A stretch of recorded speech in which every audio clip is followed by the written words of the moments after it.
Hello, beautiful people. Welcome back to the next episode. Last time, we left off when Luka stand inside the Colosseum ring and ready to fight with the Gabriel, the Steel Fist. The episode begins with a flashback, unraveling the roots of Luka's unyielding hunger for power. Inside the dimly lit orphanage cafeteria, young Luka walked toward the table, carrying a single red bag of crisps on a tray. His movements were measured, his gaze sharp, but beneath the surface, a familiar emptiness gnawed at his stomach. I don't remember ever being full as a kid, he thought to himself, his grip tightening around the snack bag. Twice a month, an imperial official would visit, delivering supplies meant for the orphans, yet those rations never reached them in full. The greedy principal pocketed most of it, leaving the children to starve. Hunger became their reality, yet even in starvation, Luka never wavered. He trained. He spent his days reading dust-covered books, lifting rusty iron chunks, forcing his muscles to strengthen, knowing that one day,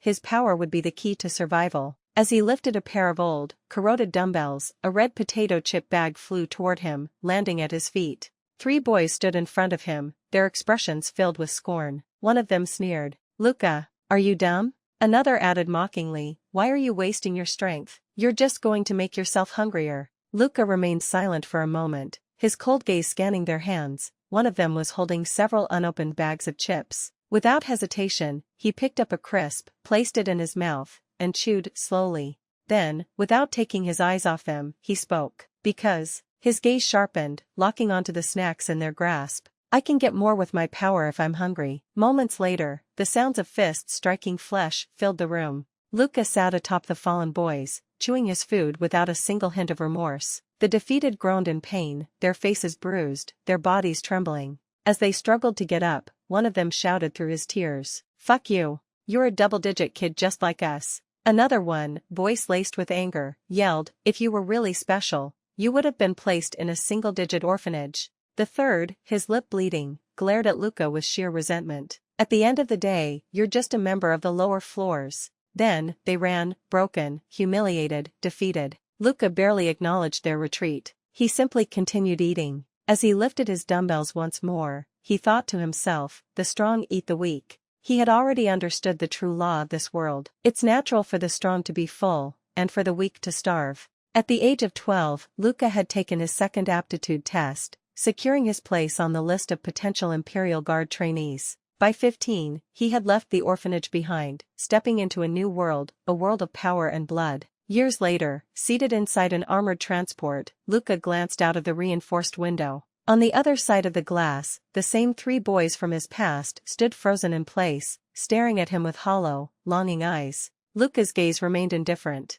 "Do you understand? You guys can't even begin to fathom the life I live." The vehicle began to move, and Luka turned his back on them forever. As their figures faded into the distance, his final thought echoed in his mind. "I hope we never meet again, losers." As Luka stood in the center of the blood-stained ring, the deafening roar of the crowd echoed around him. Their voices mixed with the scent of sweat, rusted metal, and desperation. His hands clenched into tight fists as his thoughts raced. "For the longest time as a trainee, I forgot about this place. I thought I'd never have to return." Yet here he was, thrown back into the brutal world he once clawed his way out of. From the other side of the arena, a monstrous figure entered the ring. The crowd erupted in a frenzy. "Gabriel! Gabriel! Gabriel!" His opponent was a towering brute, his body an amalgamation of mismatched mechanical enhancements. Steel-plated limbs from different manufacturers, some bulkier than others, creating a grotesque patchwork of raw power. Gabriel sneered as he took in the sight of his opponent, a younger, smaller fighter, seemingly unarmed and unenhanced. With a loud scoff, he flexed his metal fists, his artificial joints letting out a low, grinding hum. "I got matched up with a fucking brat like this?" He spat on the ground, shaking his head. "Olaf must have smoked some nasty shit today. Whatever. As long as I get paid, I don't give a damn." Luka remained calm, his gaze studying Gabriel with calculating precision. Gabriel, the Steel Fist, a walking war machine. His modifications were crude but powerful. Asymmetrical limbs that threw his balance off but added sheer brute force. A curved spine, straining under the weight of his own enhancements. Raw flesh irritated from constant contact with metal, likely forcing him to rely on painkillers to sleep. Yet, despite these flaws, he was powerful. Gabriel noticed Luka's unwavering stare. His sneer twisted into a snarl. "The hell are you looking at, brat?" Luka remained silent, his expression unreadable. His mind, however, was clear. A body modified for the sole purpose of being stronger. Gabriel, amused by Luka's silence, leaned in closer. His metallic fingers twitched, itching for violence. Then, his lips curled into a disgusting grin. Your face isn't too bad. How about you serve me at night? For a moment, there was silence. Then, Luka's expression darkened. A slow, twisted smile spread across his lips, an unsettling mix of amusement and malice. I guess you really will need a servant from now on. Luka's voice was cold, dripping with confidence. After all, you're going to be crippled today. Gabriel's eye twitched, his pupils shrinking with rising rage. His jaw tightened, muscles flexing as his fury ignited. His fingers curled into fists, the steel plates on his knuckles, groaning under the pressure. Taking a step back, he jabbed a thumb toward his own chest, grinning savagely. I'll bash you into the ground, until you're begging to be my servant. Above them, Aleph, the fat Colosseum boss, gripping a golden microphone, leaned forward with excitement. His grimy teeth glinted under the arena lights as he grinned. Now,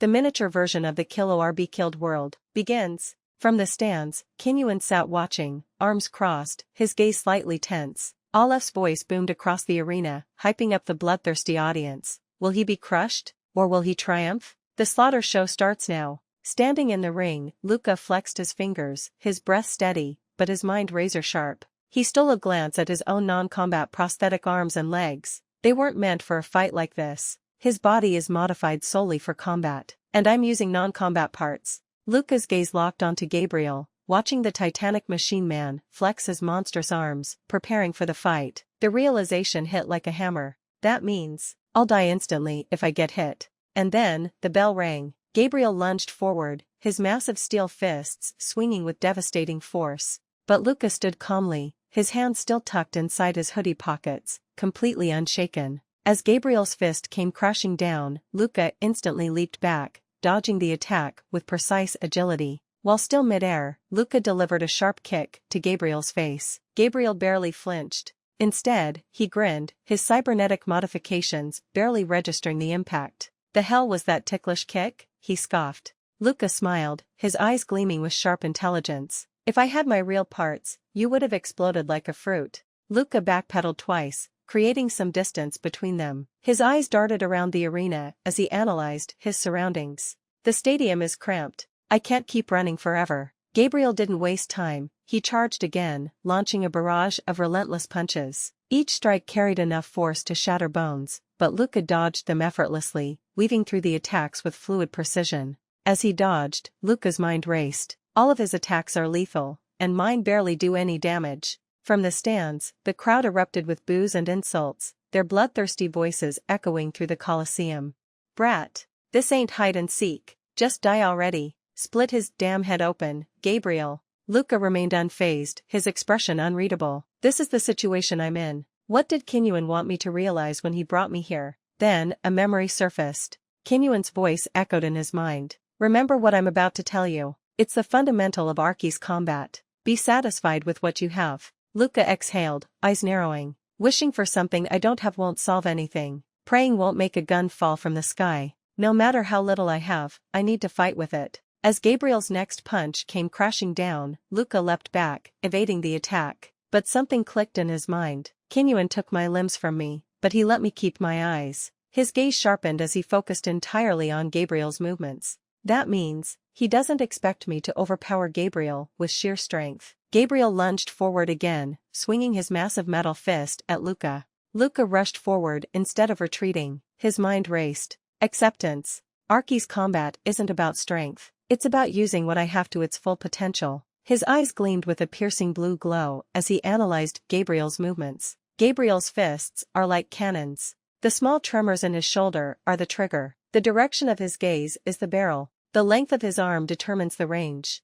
Luka's pupils contracted as the next attack came barreling toward his face. Compared to a real gun, it's slow. And its trajectory. The punch came within an inch of Luka's face. Even Kinyuan's eyes widened in shock. But then, a smirk formed on his lips. Genius. His mind flashed back to Luka's first fight, where he deflected bullets with a sword. Luka, you've already experienced Arce's combat through your own instincts. Meanwhile, Gabriel was growing frustrated. His punches kept missing, and the crowd noticed. How the hell are you losing to a damn kid, Gabriel? Just kill him already, dumbass. Luka's concentration sharpened. My focus, it's better than ever. I can fully predict his movements. A dangerous thought crossed his mind. Could I even do that right now? Luka darted forward, closing the gap.